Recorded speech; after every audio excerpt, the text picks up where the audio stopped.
Kethireddy Venkatramareddy alias morning star.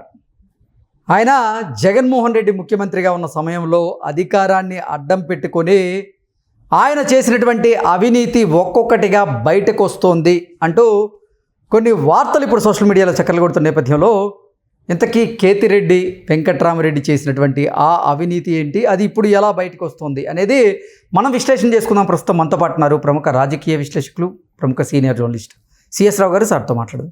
Sir నమస్తే. Sir నమస్తే. కేతిరెడ్డి వెంకట్రామరెడ్డి అధికారాన్ని అడ్డం పెట్టుకొని చేసినటువంటి అవినీతి చిట్టా మొత్తం ఇప్పుడు ఒక్కొక్కటిగా బయటకు వస్తోంది అనేటువంటి వార్తలు సోషల్ మీడియాలో చక్కర్లు కొడుతూ ఉన్నాయి.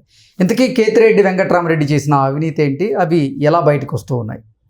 కేతిరెడ్డి వెంకట్రామరెడ్డి అనగానే మనకు వెంటనే కళ్ళ ముందు కనిపించేది ఏంటంటే, హలో హీరో, ఏం హీరో, ఏం చేస్తున్నావు, మొందా అంత మంచిగా వస్తుందా అని చెప్పి పొద్దున్నే మార్నింగ్ వాక్ వచ్చి ఆయన ఒక స్పీకర్ పెట్టుకొని ముందే ప్రీ ప్లాన్డ్గా సెట్ చేసుకున్నటువంటి ఎపిసోడ్స్ కనిపిస్తాయి.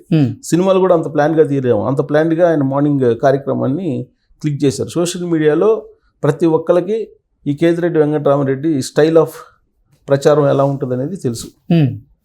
ఆయన మార్నింగ్ స్టార్ అయిపోయాడు. ఆయన ప్రతిరోజు వాకింగ్, ఆ వాకింగ్ కూడా ఎలా వెళ్తారంటే మనం అబ్జర్వ్ చేస్తే కనుక రోజుకొక కారులో వెళ్తారు. ఆయన రోజుకొక కారులో వెళ్తారు. ఆయన బిల్డింగ్లో నుంచి పైనుంచి దిగేది, ఆయన బిల్డింగు లోపల లొకేషను ఎంత రిచ్గా ఉంటుంది, ఇవన్నీ కూడా చూపిస్తుంటారు.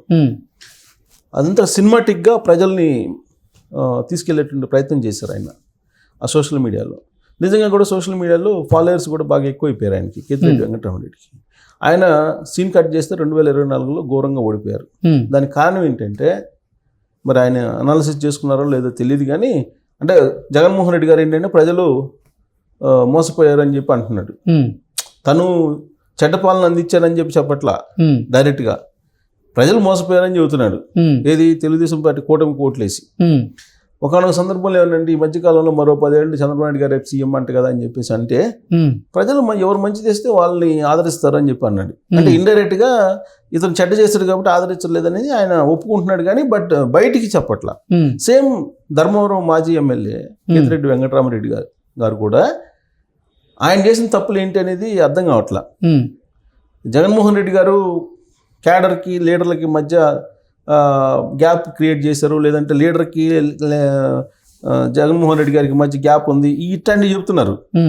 వాలంటీర్ల కారణంగా మొత్తం నష్టపోయి, ఇలాంటి ఆయన 1-2 సందర్భాల్లో చెప్పినట్టు గుర్తు నాకు. అసలు ఆయన ఎందుకు ఓడిపోయారు అని అంటే, ఆయన నియోజకవర్గంలో చేసినటువంటి ఆక్రమణలు ఏంటి అనే దాని మీద మీడియా ఫోకస్ చేసింది.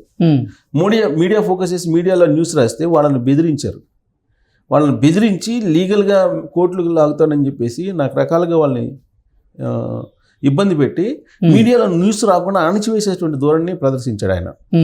ఎంత అణచివేసినా కానీ లోకల్ పీపుల్కి అయితే తెలుసుగా, కళ్ళెదురు కనిపిస్తుంది కదా.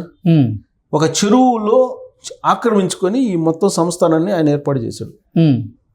కేతిరెడ్డి వెంకట్రామరెడ్డి ధర్మవరంలో ఒక చెరువుని, అద్భుతమైనటువంటి ఒక చెరువుని ఆక్యుపై చేసి ఈయన ఒక అందమైనటువంటి భవంతిని కట్టుకొని ఒక ఫామ్ హౌస్ని తయారు చేసుకున్నాడు ఆయన. దాని మీద న్యూస్ రాశారు. న్యూస్ రాసిన వాళ్ళ మీద ఈయన చెలరేగిపోయారు అప్పట్లో. పబ్లిక్కి తెలుసు కదా. పైగా న్యూస్ రాసిన వాళ్ళ మీద నానా రకాలుగా మాట్లాడారు సోషల్ మీడియాలో.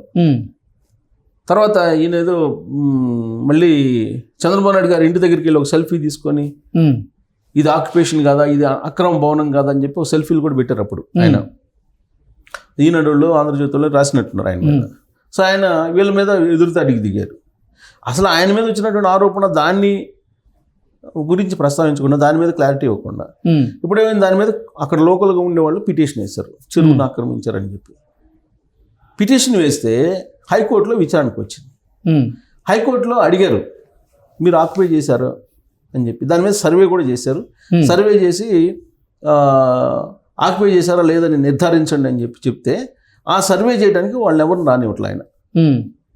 కోర్టు ఆగ్రహించింది, మీరు ఎందుకు సర్వే చేయట్లేదు అని, మీరు ఎందుకు అడ్డుకుంటున్నారని చెప్పి కేతిరెడ్డి వెంకట్రామరెడ్డి అడ్వకేట్లో ఎవరైతే ఉన్నారో అతన్ని ప్రశ్నించింది హైకోర్టు. ప్రశ్నిస్తే ఆయన అడిగింది ఏంటంటే, మరికొంత సమయం కావాలి మాకు, ఆ తర్వాత మీరు సర్వేని తీసుకొచ్చుకొని కొలుచుకోవడానికి మాకేం అభ్యంతరం లేదు. ఉమ్, ఇంకోటి ఏంటంటే అది గ్రీన్ ట్రిబ్యునల్లో ఉంది కేసు, పెండింగ్ కేసు. కాబట్టి మీరు కొలతకి మీరు ఆదేశించకండి అని చెప్పి ఈయన అభ్యర్థించారు. ఉమ్, దానికి అంగీకరించాలి హైకోర్టు. ఓకే. మీరు కొలత వేస్తే తప్పేంటి, కొలత వేస్తే నష్టమైంది మీకు, ఉమ్, మీరు ఆక్యుపై చేయలేదు అంటున్నారు కదా. సర్వేయర్, ప్రభుత్వ సర్వేయర్ వచ్చి కొలత వేసుకుని మీరు ఆక్యుపై చేశారా లేదా అని చెప్పి నిర్ధారించమని చెప్పి మేము చెప్తా అంటే ఉమ్, కోర్టు చెప్పిన దానికి మీరు ధిక్కరిస్తూ మీరు ఎందుకు కోఆపరేట్ చేయట్లేదని చెప్పి అడిగింది. ఉమ్, నిజంగా వీళ్ళు ఆక్యుపై చేయకపోతే ప్రభుత్వ సర్వేయర్ని కొలుచుకోమనొచ్చు కదా. ఉమ్, కొలిస్తే ఎక్కడ భాగవతం బయటపడిద్దని వీళ్ళు భయం. ఉమ్, అందుకని కేసుని ఎంతకంత ప్రొలాంగ్ చేయాలి.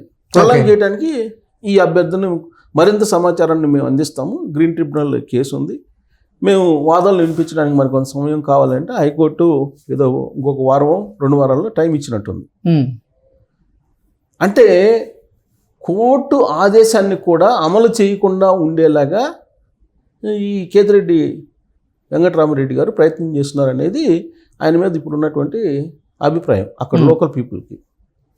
అందుకే కోర్టు కొంచెం ఆగ్రహంగా వ్యక్తం చేసింది. ప్రభుత్వం మారింది, జగన్మోహన్ రెడ్డి గారు ముఖ్యమంత్రిగా ఉంటే వీళ్ళు ఆడింది ఆట పాడింది పాటగా ఉండేది. ఉమ్, కానీ అక్కడ లోకల్ పీపుల్ ఇప్పుడున్నటువంటి తెలుగుదేశం పార్టీ ప్రభుత్వానికి ప్రజా దర్బార్లో కంప్లైంట్లు చేస్తున్నారు. ఉమ్, ఎవరెవరు ఎంత ఆక్యుపై చేశారు భూములు, ఎవరెవరి దగ్గర పట్టా భూములు లాక్కున్నారు, ఎవరెవరు అసైన్ ల్యాండ్స్ లాక్కున్నారని. ఇప్పుడు కేతిరెడ్డి వెంకటరామరెడ్డి అనే అతను అసైన్ ల్యాండ్స్ రాయించేసుకున్నాడని ఆయన మీద ఉన్నటువంటి అభియోగం. ఉమ్, అలాగే చెరువులకు సంబంధించినటువంటి భూమిని ఆక్యుపై చేశాడనేది ఆయన మీద ఉన్న అభియోగం.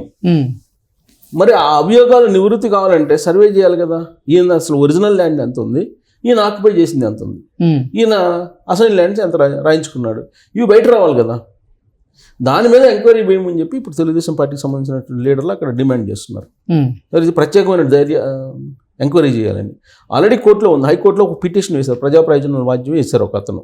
దాని మీద విచారణ జరుగుతుంది. అలా కాదు ఇప్పుడు ప్రభుత్వమే విచారణ చేయాలి దీని మీద అని చంద్రబాబు నాయుడు గారు రెస్పాండ్ అయ్యారు. ఉమ్, ఒక వెంకటరామరెడ్డి విషయమే కాదు, రాష్ట్ర వ్యాప్తంగా కూడా ఇలాంటి పరిస్థితి ఉంది. ఉమ్, రోజు రోజుకి ఇలాంటి కంప్లైంట్లు పెరుగుతున్నాయి. మొత్తం 1,70,000 కంప్లైంట్లు సుమారుగా వస్తే ఉమ్, దాంట్లో 80% ఈ భూములు లాక్కున్న కేసులే ఉన్నాయి. వైఎస్ఆర్ కాంగ్రెస్ పార్టీ వాళ్ళు ఎవరి స్థాయిలో వాళ్ళు బెదిరించేసి అసైన్ ల్యాండ్స్ లాగేసుకున్నారు, పట్టా ల్యాండ్స్ కూడా లాగేసుకున్నారు. ఉమ్, అలాగే దేవాలయ భూములు, గ్రామ కంటాలు ఇవన్నీ వాళ్ళు లాగేసుకొని రిజిస్ట్రేషన్లు పెట్టేసుకున్నారు వాళ్ళు ఇష్టం వచ్చినట్టు. ఉమ్, కాబట్టి వీటన్నిటినీ ఎంక్వైరీ చేసి మళ్ళా తీసుకురావాలి. వెనక్కి తీసుకురావాలంటే దానికి ఒక ప్రత్యేకమైనటువంటి చట్టం ఇవన్నీ కావాల్సి ఉంది. కాబట్టి చేస్తాము అని చెప్పి చెబుతున్నారు. ఉమ్, కానీ ఇక్కడ వెంకటరామరెడ్డికి వచ్చేటప్పటికి నీకు మొత్తం చెరువు ఆక్యుపై చేశారు. దాని గ్రీన్ ట్రిబ్యునల్కి సంబంధించినటువంటి కేసు కూడా ఉంది దాని మీద. ఉమ్, సో దాన్ని ఆ చెరువు ధర్మవరం చెరువుకు సంబంధించినటువంటిది దానికి ఒక హిస్టరీ ఉంది. ఉమ్, ఆ హిస్టరీ పీఠముడు ఇప్పాలంటే చంద్రబాబు నాయుడు గారు ప్రత్యేకమైన విచారణ దాని మీద చేయాలి. ఓకే. హైకోర్టు చెప్తేనే ఆర్డర్ వేస్తేనే నీకు సర్వే రానివ్వట్లేదని అంటే ఉమ్, ఏ స్థాయిలో అక్కడ ఆయన భూములు ఆక్రమించి ఉంటాడు అనే అనుమానం ఎవరికైనా కలిగే అవకాశం ఉంది. ఉమ్, సో కాబట్టి ఇప్పుడు ఆ విచారణ జరగనినప్పుడు మరి తెలుగుదేశం పార్టీ ప్రభుత్వం ప్రత్యేకమైన విచారణ వేసి నిగ్గుదేల్చాలి. లేదంటే ప్రజల ముందు ఈ ఇప్పుడు ప్రభుత్వం సమాధానం చెప్పుకోవాల్సి వస్తుంది భవిష్యత్తులో. Okay sir, thank you so much. Thank you.